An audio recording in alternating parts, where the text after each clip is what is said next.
وجہ ہے کہ ہماری موجودہ تعلیمی نظام میں قوم کے طلباء کو یہ پڑھایا جاتا ہے کہ کثرت آبادی سے رزق، صحت، جگہ اور دیگر سہولیات کا فقدان ہو رہا ہے، اسی لیے خاندانی منصوبہ بندی کی طرف ان کا رجحان مائل کیا جا رہا ہے۔ اس معاملے کی حکومتی سطح پر بھی پذیرائی ہو رہی ہے، جبکہ ہمارا دین اسلام تو ہمیں کثرت نکاح اور کثرت اولاد کا درس دیتا ہے، جبکہ ہمیں اپنے سلسلے کے بزرگان میں بھی یہ بات نظر آتی ہے کہ ان کے تناظر میں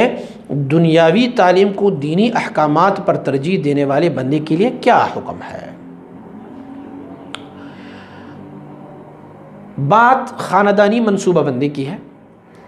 تو خاندانی منصوبہ بندی کے اپنی اصول فقہا نے وضع کیے ہوئے ہیں۔ وَلَا تَقْتُلُوا أَوْلَادَكُمْ خَشْيَةَ إِمْلَاقٍ، رب کائنات فرماتے ہیں کہ اپنی اولاد کو قتل مت کر لیا کریں بھوک اور پیاس اور ان کی اکانومی کی وجہ سے، کہ میرا بچہ جب آئے گا تو اب ان کو رزق کہاں سے دوں گا، ان کو کھانا کیسے دوں، نحن نرزقهم وإياكم، اللہ کریم فرماتے ہیں میں ذات باری تعالی ان بچوں کو بھی اور آپ کو بھی رزق دینے والے ہیں۔ آپ ذرا سوچئے کہ آپ کی والد نے آپ کے لیے کیا کیا تھا، آپ نے اپنی ہی بل بوتے پر تعلیم حاصل کی، اپنی ہی بل بوتے پر آپ نے ملازمت اختیار کر لی، یہ رب کی طرف سے انعام ہے کہ رب کائنات وما من دابۃ فی الارض الا علی اللہ رزقها، اللہ کریم فرماتے ہیں زمین پر کوئی بھی ایسے رینگنے والا کوئی بھی جاندار چیز نہیں ہے مگر اللہ نے ان کی رزق کا ذمہ اٹھایا ہوا ہے۔ اب اس وجہ سے کہ روزگار، صحت اور فلاں کے مسائل ہوں گے تو ہم خاندانی منصوبہ بندی کر لیں اور کم بچے پیدا کر لیں، یہ قطعاً ناجائز ہے۔ حضور نبی اکرم صلی اللہ علیہ وسلم بارک نے فرمایا تناکحوا توالدوا فانی اباہی بکم یوم القیامہ، حضور فرماتے ہیں نکاحیں کرتے رہو اور بچے پیدا کرتے رہو اور میں قیامت والے دن آپ پر فخر کرتا جاؤں گا، یہ میرا امت ہے۔ کثرت امت کے بارے میں حضور نے حکم فرمایا، اور نکاح کی کثرت کی ایک سبب بھی یہی ہے، بلکہ وہ دفعی شہوات نہیں ہے، نکاح کی کثرت 4 بیویاں 3 بیویاں رکھنے کا بھی یہی حکم ہے تاکہ ایک بندے کی عفت و پاکیزگی ہو اور اولاد کثرت سے ہو جائیں، تاکہ حضور کی امت میں کثرت آ جائے۔ رہ گئی اکانومی کے مسائل، رہ گئی صحت کے مسائل، رہ گئی ان کے روزگار کے مسائل، تو ان ساروں کے ذمہ رب کائنات نے اٹھایا ہوا ہے کہ رب کائنات ان کو رزق دینے والے ہیں۔ اب آتے ہیں خاندانی منصوبہ بندی کی طرف کہ خاندانی منصوبہ بندی کس وقت جائز ہے۔ حضرات علماء کرام اور حضرات فقہاء کرام نے فقہ کے ایک بڑے عجیب و غریب مسائل بیان فرمائے ہیں۔ آپ فرماتے ہیں ایک عورت جب وہ حاملہ ہو اور ان کا پہلا بچہ ابھی چھوٹی عمر کا ہو تو اگر اس بچے کو وہ دودھ پلا رہی ہوتی ہے تو یا ان کی حمل کے لیے جو پیٹ کے اندر بچہ ہے ان کے لیے نقصان، یا اس عورت کے لیے نقصان کی سبب بنتا ہو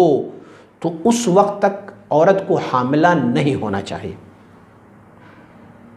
مثلا ایک عورت ہے جس کا ایک بچہ ہے یا بچی ہے، اور بچہ اور بچی کے لیے حکم ہے دودھ پلانے کا۔ اب دودھ پلانے کا جو 2 سال یا با اختلاف روایات جتنی بھی ہے 2.5 سال، تو جو ان کا لمٹ ہے، اس لمٹ کے دوران اگر کسی طبیب حاذق نے ان کو کہا کہ اگر آپ کو دوبارہ حمل ہو جائے تو آپ کی اس بچے کو نقصان ہو، کیونکہ آٹومیٹکلی 3 ماہ حمل کے بعد ان کی دودھ جو ہے وہ تبدیل ہو جاتی ہے خاتون کی، آپ کی اس پہلے بچے کو نقصان ہو، یا جو حمل آپ کے پیٹ میں ہے ہو جائے مثلا تو اس حمل کو نقصان ہو، یا پھر آپ کو ہی نقصان ہو، آپ کی جسم اور باڈی کو نقصان ہو، تو اس صورتحال میں وہ خاندانی منصوبہ بندی پر عمل کر سکتے ہیں۔ صحابہ کرام رضوان اللہ علیہ مجمعین نے حضور سید عالم صلی اللہ علیہ وسلم سے عزل کے بارے میں پوچھا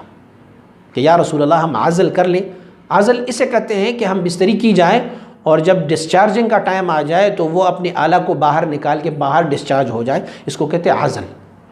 تو عزل کے بارے میں حضور نبی اکرم صلی اللہ علیہ وسلم سے پوچھا، حضور نے عزل کرنے سے فرمایا کہ اگر اللہ چاہے تو وہ بغیر باپ کی بھی کسی خاتون کو بچہ دے سکتی۔ سیدہ مریم رضی اللہ تعالیٰ عنہا کی مثال ہمارے سامنے موجود ہے، تو حضور نے عزل سے منع فرمایا۔ کہ آپ عزل مت کر لیا کریں، کیونکہ عزل میں ایک کانسیپٹ یہ بھی تھا کہ صحابہ کرام کہتے ہوتے تھے ہم غریب ہے،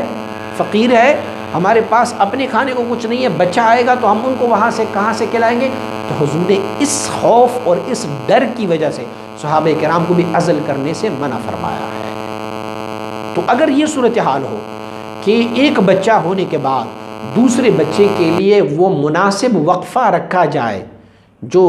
فقہا نے 2 سال یا 2.5 سال کا ہوا ہے، تو اس صورتحال میں ہمارے لیے عزل تو بہتر نہیں ہے، لیکن میڈیسن اور میڈیکلی طور پر کچھ ایسی دوائیاں ہیں جس کے کھانے کی وجہ سے حمل نہیں ہوتے، یہ لمٹ جو ہے وہ تو جائز ہے۔ اور اس خطرے کی تحت کہ اگر دوسرا حمل ہو جائے تو پہلے بچے کو تکلیف ہو یا جو نیا حمل پیٹ میں آئے اس بچے کو خطرہ ہو یا پھر اس کی ماں کو خطرہ ہو ان کی جان کو، اور وہ بھی میری اور آپ کے کہنے سے نہیں، کسی طبیبی حاذق، کسی اچھے لیڈی ڈاکٹر جو تجربہ کار ہو وہ یہ ڈیسائیڈ کر لے کہ تمہارے لیے خطرہ ہے تو آپ دوسرا بچہ اب پیدا مت کر لو، تو وہ جو لمٹ ہے نا 2 سال کا یا 2.5 سال کا، تو اس میں وہ خاتون روک سکتی ہے۔ ایک اور طریقہ بھی ہے، کئی ایسے خواتین ہیں کہ جن کی حمل رکتی ہی نہیں، ٹھہرتی ہی نہیں ہے، اور اسے بار بار حمل ہونے کے بعد اوبارشن کرایا جاتا ہے، تو اب چونکہ ان کو جینیٹک مسئلہ ہوتا ہے، تو جینیٹک مسئلے کی وجہ سے اگر کسی طبیب حاذق نے ان کو کہا کہ بھئی آپ حمل نہیں کنسیڈ کر سکتی، تو اسی لیے آپ حمل کو کنسیڈ ہی نہ کر لو کیونکہ وہ آپ کا حمل وہاں گروتھ ہی نہیں کر رہا، تو اس صورتحال میں بھی خاندانی منصوبہ بندی کرنے کی اجازت ہے۔ اس کے علاوہ کسی اور طریقے سے کہ میں جب بچہ آئے گا دوسرا تو ان کے دودھ کہاں سے دوں، یا دوسرا بچہ آیا تو ان کو کھانے پینے کے اخراجات کہاں سے دوں، یا اگر کوئی اور بچہ آیا تو ان کے روزگار اور تعلیم کا کیا مسئلہ ہوگا، اس صورتحال میں عزل کرنا یا اس نیت اور اس نظریے کے تحت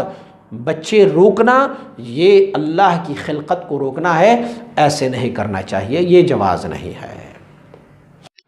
سلسلہ لیے سیفیہ کی نعتیں، منقبتیں و بیانات و دیگر معلومات سے آگاہ رہنے کے لیے ہمارے YouTube چینل کو سبسکرائب کریں اور اس ویڈیو کو لائک کریں اور کمنٹ ضرور کریں۔